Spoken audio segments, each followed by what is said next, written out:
Itu untuk jadi wali itu gampang. Kamu makan ridho, kamu nginjak buminya Allah ridho seneng, kamu hidup keseharian aman seneng.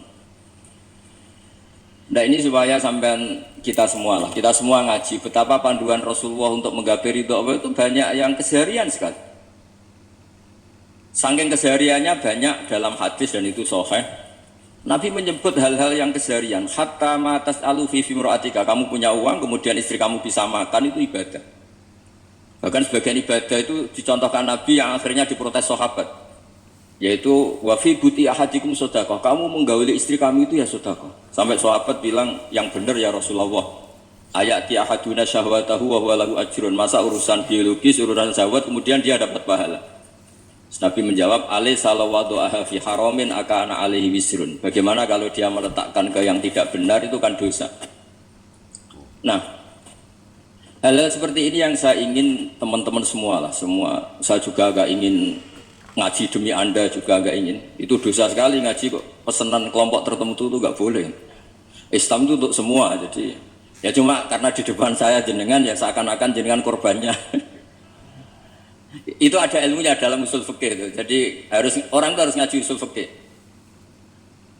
Nama yang disebut, mungkin Mas Sufyan masih ingat zaman ngaji usul fikih. Nama yang disebut itu tidak jaminan sebagai prioritas perintah. Jadi misalnya gini, kebetulan yang di depan Nabi itu Abu Dzar. Nabi ya bilang, ya Abu Dzarin ini uhibbuka misalnya, atau ya Mu'ad ini uhibbuka, atau ya Abu Hurairah ini uhibbuka misalnya. Banyaklah riwayat yang Nabi nyebut ya Abu Dzarin, ya Mu'ad, ya Abu Hurairah. Kemudian misalnya Nabi meneruskan khitab, ini uhibbuka, saya mencintai kamu, fakul dubur sholatin, atau sebagian riwayat disebut fala tada'an la dubura kulli sholatin, Allahumma inni ala dzikrika wa syukrika wa husni ibadatik.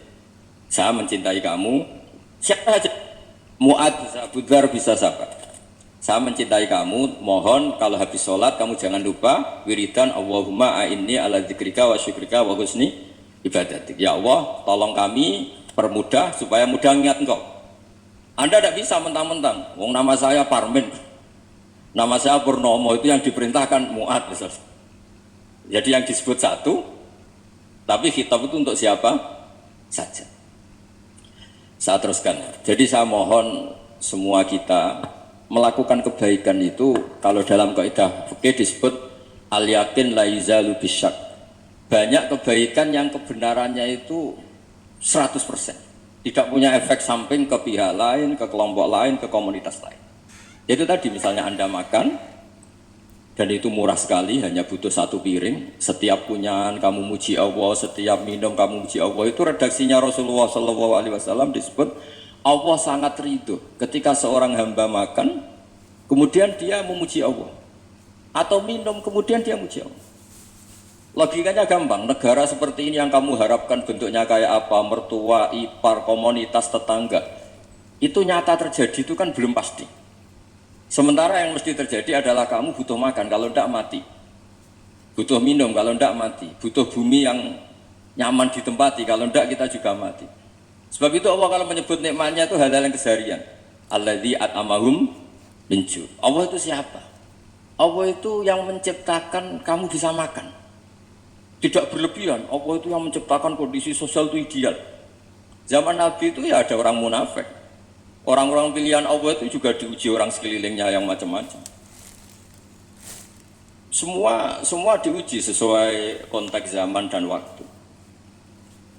Nah, tapi ada ibadah-ibadah yang selalu disarankan Nabi. Sampai Nabi itu pernah ditanya, ayul Islam ya khairun ya Rasulullah, Islam terbaik itu gimana? Jawaban Nabi itu unik. It'amut to'am. Islam terbaik itu ya makan-makan, jangan santai-santai.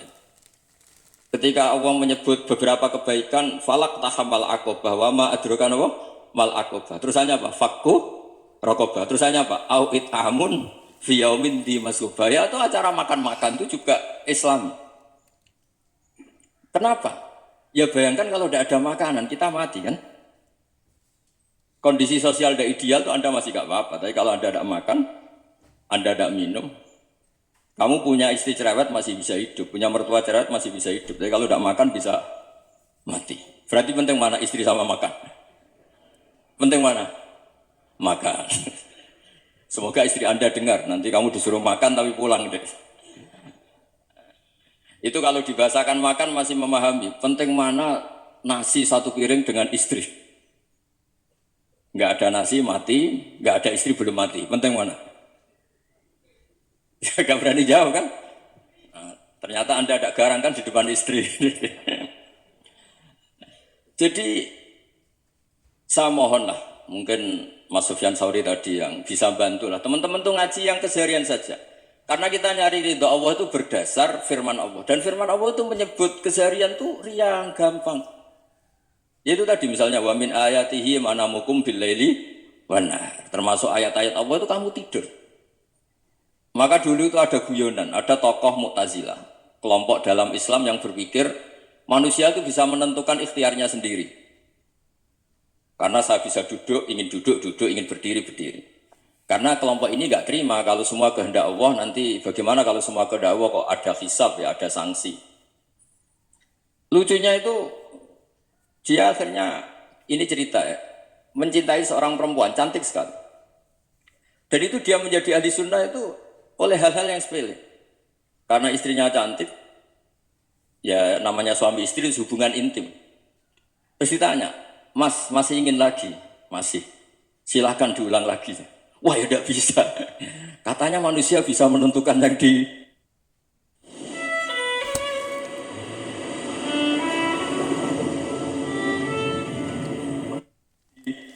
diinginkan. Itu tobat itu. Itu nggak bisa ditobatkan Mas Sufyan Ats-Tsauri. Orang cantik yang mudah nobatkan orang itu orang cantik. Segampang itu. Akhirnya kita tahu, makanya kalau dalam kitab Hikam itu disebut al-aqil mayyakul madza yaf'alu wa hubi wal ghafil mayyakul madza af'al. Orang yang punya akal karena sadar ini wilayah Allah, semua milik Tuhan. Itu dia tiap hari berpikir, besok Allah akan melakukan apa terhadap dunia ini. Kamu merencanakan sesuatu mau plesir, ternyata gempa. Mau wisata ke Rusia, ternyata perang. Kamu tidak pernah tahu apa yang akan terjadi besok. Wa ma tadri nafsum madza taksibu ghadan. Tapi anda semua kita ini sering punya jadwal permanen. Makanya saya kalau diundang siapa saja, bisa takdir. Yang jelas Gus ini acara penting. Ya masih acara penting nak pangeran ngersakno piye? Kowe ape dadi pangeran, kamu kok mau jadi Tuhan. Itu kadang ya kiai. Penting Gus acara ini jenengan harus memastikan bisa. Loh kamu itu yang ngajarin tauhid, sesuatu itu biadillah kok bilang-bilang apa pasti. Kalau maksa terus tak tobatkan kamu kata saya itu. Ya kalau gitu Gus bilang insya Allah. Wah itu hati saya, fisik saya, roh saya sudah bilang insya Allah. Gak usah kamu latih kata saya. Nah hal-hal tauhid keseharian itu gampang sebetulnya. Wal ghafil yaqulu madza af'al. Tapi orang yang lupa Allah dia setiap hari bilang besok apa? Kita bisa melakukan apa? Seakan-akan dia itu aktor, dia penting, dia subjek permanen, dia. Padahal kita ini hanya objek kehendak Allah Subhanahu wa taala. Karena kita yakin sesuatu yang terjadi di alam raya ini kita tidak bisa apa-apa. Makanya saya sering ngaji, sering bilang saya, ketika Anda mensifati Allah, dia yang menghidupkan. Sudah itu tanamkan, sehingga ketika kita mati, santai saja. Kenapa santai? Allah punya cara menghidupkan kita. Zaman kita hidup juga gak tahu caranya ngelola jantung, ngelola paru-paru. Kamu juga gak tahu ngelola oksigen yang tidak beracun, tidak mengandung polusi. Tahu-tahu hidup. Gak ingin tua ya tahu-tahu tua, gak ingin mati tahu-tahu mati. Selama ini kita hidup juga gak tahu apa sebetulnya. Hanya gaya tok, punya jadwal, punya planning. Kalau kamu bisa menentukan pilihan Anda, pasti Anda istrinya cantik, 4 neriman semua, kona'ah semua. Nyatanya enggak kan? Sudah 1 jelek, cerewet. Oh itu kan, nyatanya enggak bisa apa-apa Anda kan? Dan kamu bawa mati lagi. Itu kan, istri Anda juga gitu, punya keinginan, punya suami yang ganteng, yang jabat, yang neriman, yang enggak poligami. Ya enggak kesampaian juga.